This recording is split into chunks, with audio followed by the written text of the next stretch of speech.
যেদিন 5 আগস্ট ওই গণঅভ্যুত্থানটি ঘটেছিল, ওই গণঅভ্যুত্থানের পরে একটি টিভি চ্যানেলে গিয়ে সমন্বয়কদের মধ্যে প্রধান 7-8 জন আমরা এখানে ছিলাম। আমাকে জিজ্ঞাসা করা হয়েছিল কেমন একটি বাংলাদেশ আপনি দেখতে চান। আমার প্রথম উত্তরটি ছিল এটি, আমি 5টি পয়েন্ট বলেছিলাম, প্রথম পয়েন্টটি এটি ছিল, আমি এমন একটি বাংলাদেশ দেখতে চাই বা আমরা এমন একটি বাংলাদেশ দেখতে চাই যেখানে গণমাধ্যম তার যে সত্য কথাটি সেটি তুলে ধরার সর্বোচ্চ স্বাধীনতাটুকু পাবে। যেটা সত্য সেটাকে সত্য বলবে, যেটা মিথ্যা সেটাকে মিথ্যা বলবে। কাউকে যেন এই অধিকারটুকু দেয়া না হয় যে গণমাধ্যমকে কেউ সেন্সরশিপ করছে।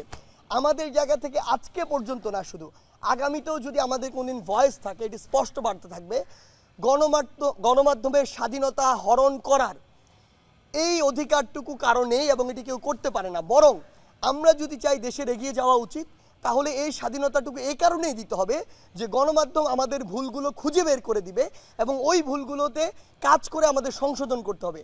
কারণ বিগত 16 বছর ধরে ওই ভুলগুলো বের হতে পারেনি কিংবা সংশোধন হয়নি বলে দেশে আজকে এই অবস্থা।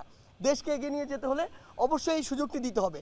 আমরা গতকালকে বা তার আগের দিন যে কয়েকটি ঘটনা দেখেছি, আমরা বিশ্বাস করি তাদের উদ্দেশ্য আসলে ভিন্ন।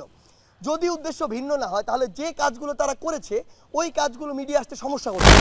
আমরা তো সবকিছু মিডিয়ার সামনে ওপেনলি করছি, আমরা আপনাদেরকে বলে দিয়েছি আপনাদের যা ইচ্ছা আমাদের প্রশ্ন করুন, আমরা উত্তর দিতে প্রস্তুত। তার মানে ওই সৎ সাহসটুকু আমাদের রয়েছে। তো যারা এই কাজটুকু করেছে অবশ্যই তাদের ভিন্ন উদ্দেশ্য রয়েছে। আমরা বিশ্বাস করি আপনারা কষ্ট করে হলেও তাদেরকে পুরো দেশের সামনে প্রেজেন্ট করুন এবং তাদের যে অপকর্মগুলো এগুলোর জন্য বিচারের ব্যবস্থা করার জন্য যা প্রেশার ক্রিয়েট করা দরকার আমরা করব।